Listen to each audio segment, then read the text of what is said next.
नमस्कार, स्वागत है आप सभी का। यूपी ट्रिपल एससी मुख्य सेविका भर्ती में डीबी में कितने गुना अभ्यर्थी शॉर्टलिस्ट होंगे, ये चीज़ें हमने आपको जिस दिन एग्ज़ाम कंप्लीट हुआ था उसके तुरंत बाद हमने आप सभी को बता दिया था।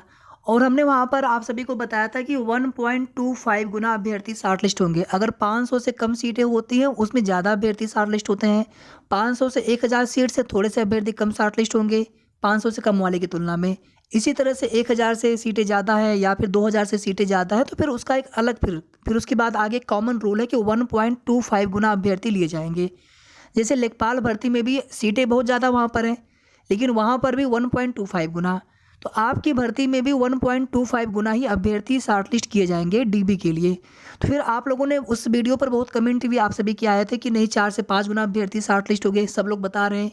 कटाप भी इसी तरह से लोग बता रहे हैं, जो चीज़ें किसी को नहीं पता है एग्जैक्टली। इवन अगर आप आयोग में सचिव सर भी नहीं जानते हैं कि हाँ कितनी कटाप अभी जाएगी डीबी की फाइनल कटाप। लेकिन एक बार जब डीबी हो जाएगा या फिर जब आपके रिजल्ट पर काम होना स्टार्ट होगा, इवन आप सभी को हमने बताया था कि दीपावली के बाद फिर आपके रिजल्ट पर काम स्टार्ट होगा डीबी के लिए। और दिसंबर लास्ट तक आप सभी को, दिसंबर में कभी भी आप सभी को अपना रिजल्ट भी देखने को मिल जाएगा। तो जैसे ही संशोधित आंसर की आ जाएगी हम लोग रिजल्ट को लेकर के प्रयास करना स्टार्ट कर देंगे ताकि लोकसभा चुनाव से पहले पहले आपकी भर्ती कंप्लीट हो जाए। आपकी भर्ती में 1.25 गुना अभ्यर्थी ही डीबी के लिए शॉर्टलिस्ट होंगे। उसके बाद भी लगभग 10,000 के आसपास अभ्यर्थी शॉर्टलिस्ट होंगे डीबी के लिए। 10,000 से ज़्यादा होने की उम्मीद है, बाकी अब 10,000 प्लस माइनस थोड़ा सा मान के चलें। अब आप कहेंगे कि 1.25 गुना पे 10,000 लोग कैसे हो जाएंगे। मैं आपको एग्जांपल दे रहा हूँ। ग्राम पंचायत अधिकारी भर्ती में 1468 सीटें हैं समथिंग यहाँ पर। और आप देखेंगे कि इसमें नियमानुसार 20,000 के आसपास अभ्यर्थी शॉर्टलिस्ट होने चाहिए, तो जो 15 गुना शॉर्टलिस्टिंग का नियम है पीईटी के आधार पर। लेकिन आप देखेंगे कि इस भर्ती में 1468 के मुकाबले 45 गुना अभ्यर्थियों को शॉर्टलिस्ट किया गया है, यानी कि लगभग 67,000 के आसपास। उसके पहले एक भर्ती थी जूनियर असिस्टेंट 1262 की, उसमें 32 गुना अभ्यर्थी शॉर्टलिस्ट किए गए थे।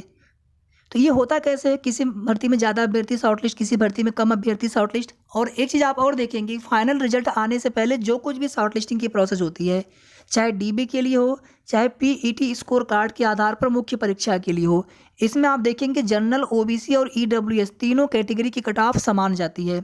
इसका सीधा सा मतलब ये हुआ कि तीनों कैटेगरी में, चूँकि एससी में ज़्यादा डिफरेंस, थोड़े कट ऑफ कम होते हैं बाकी कैटेगरी की तुलना में, लेकिन जहाँ पर ईडब्ल्यूएस है, जनरल है, ओबीसी, अगर इसमें किसी कैटेगरी में कट ऑफ कम जा रही है तो ये कोशिश होती है कि बाकी कैटेगरी की कट ऑफ को भी कम लाया जाए।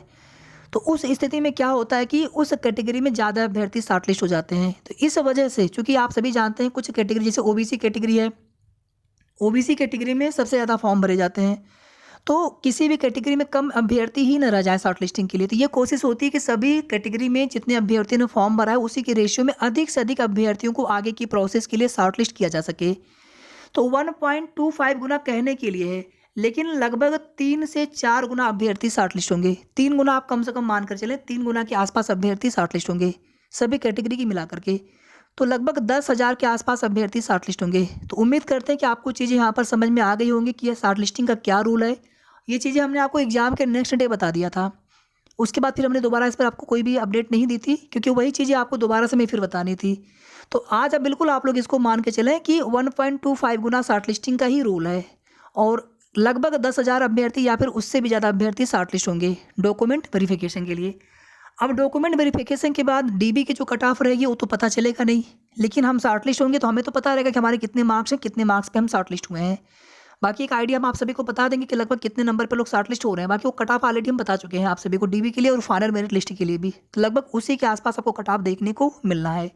तो डीबी में जितनी कट ऑफ जाएगी, डीबी में जितने भी एलिजिबल अभ्यर्थी होंगे, जितने लोग डॉक्यूमेंट वेरिफिकेशन कराएंगे, उन्हीं अभ्यर्थियों के आधार पर फाइनल मेरिट लिस्ट में कट ऑफ हाई जाएगी।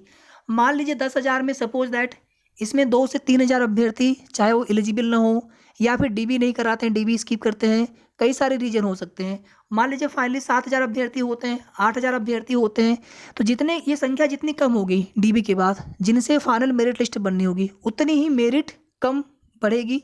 और जितने अभ्यर्थियों की संख्या ज़्यादा होगी उतनी ही मेरिट सॉरी, जितने अभ्यर्थियों की संख्या कम होगी उतने मेरिट कम बढ़ेगी, और जितने अभ्यर्थियों की संख्या ज़्यादा होगी डीबी के बाद एलिजिबल अभ्यर्थियों की संख्या जिनसे फाइनल मेरिट लिस्ट बननी होगी, तो उसी के रेशियो में कट ऑफ थोड़ा सा हाई जाएगा। मेरे हिसाब से लगभग 3 से 4 नंबर का फ़र्क पड़ेगा डीबी की कट ऑफ में और फाइनल कट ऑफ में किसी एक कैटेगरी में। देखिए जनरल के लिए मैं आपको इसके पहले वाले वीडियो में हमने आप सभी को बताया था कि जनरल में क्या होता है कि ओवरलैपिंग होती है, और अपने कैटेगरी में बहुत सारे अभ्यर्थी ऐसे होते हैं कि फॉर्म आवेदन कर चुके होते हैं, लेकिन डीबी के समय या तो वो अपने डॉक्यूमेंट्स लगाते नहीं है या फिर उनके डॉक्यूमेंट्स सही नहीं पाए जाते, तो इस वजह से काफ़ी जो अभ्यर्थी वहाँ पे एलिजिबल नहीं होंगे वो सीधे सीधे जनरल में कंसिडर किए जाएंगे। तो जनरल में आने की वजह से ये पता नहीं होता कि कितने, चूँकि ये पता आयोग को भी नहीं है क्योंकि डॉक्यूमेंट्स आपके पास है, बस आपने जिस कैटेगरी से आवेदन किया है बस वही आयोग को पता है। तो इस वजह से जनरल की कट ऑफ थोड़ी सी आपको ज़्यादा देखने को मिलेगी। जैसे एएनएम वाले में हमने सभी की कट ऑफ लगभग आपको सही बताई थी, बट जनरल वाले में थोड़ा सा अनुमान गलत हो गया था, या फिर जो भी चीज़ें हमने आपको बताई थी लगभग, क्योंकि जब वो फाइनल मेरिट लिस्ट बनने लगी तो तैयार हो गया था, उसके बाद ही वहाँ पे ये डिसाइड हो पाया था कि हाँ लगभग इतनी कट ऑफ यहाँ पर जा रही है जनरल के लिए। तो यही चीज़ें आपको अपनी भर्ती में भी देखने को मिलेगा कि अदर कैटेगरी से जनरल की कट ऑफ लगभग 5-6 नंबर 7 नंबर भी ज़्यादा जा सकता है। फिर भी फाइनल कट ऑफ 60 से ऊपर नहीं जाना चाहिए, 60 से नीचे ही रहना चाहिए।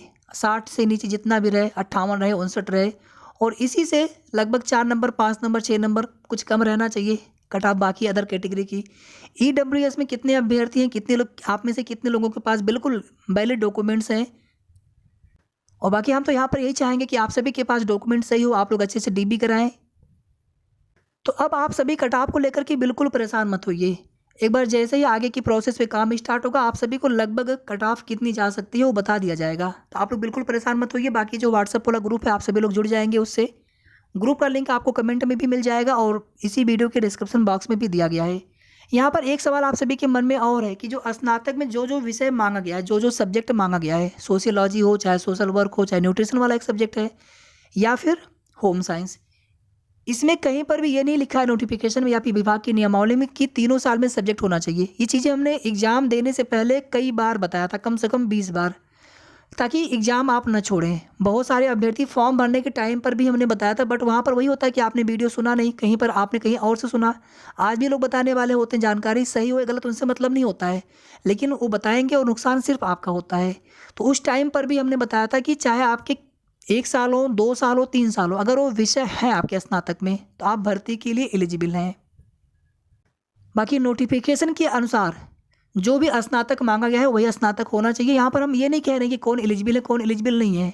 आप सभी ने मेहनत किया है ये मान करके उम्मीद करते हुए कि नहीं हम इस भर्ती के लिए एलिजिबल है, बट यहाँ पर आप सभी जानते हैं कि मान लीजिए कुछ आप में से कुछ लोग ऐसे होंगे कि आपके पास वो विषय होगा ही नहीं, या हम बीएड या बीटीसी हैं, क्योंकि आप सभी जानते हैं कि जो स्नातक में जो स्नातक में या फिर स्नातक के समकक्ष जो भी डिग्रियां मान्य होती हैं और उन्हीं में देखा जाएगा कि ये विषय होने चाहिए। उनके अलावा अगर आपने कोई अन्य कोर्स किया है तो मान्य नहीं होगा। स्नातक में विषय वाले को लेकर के कुछ बहनें आयोग में गई थी, जब हमने बताया था अपडेट दिया था उस टाइम, तो उनको भी भरोसा हुआ नहीं, वो लोग आयोग भी गए थे, वहाँ पर सचिव सर ने वही बताया था।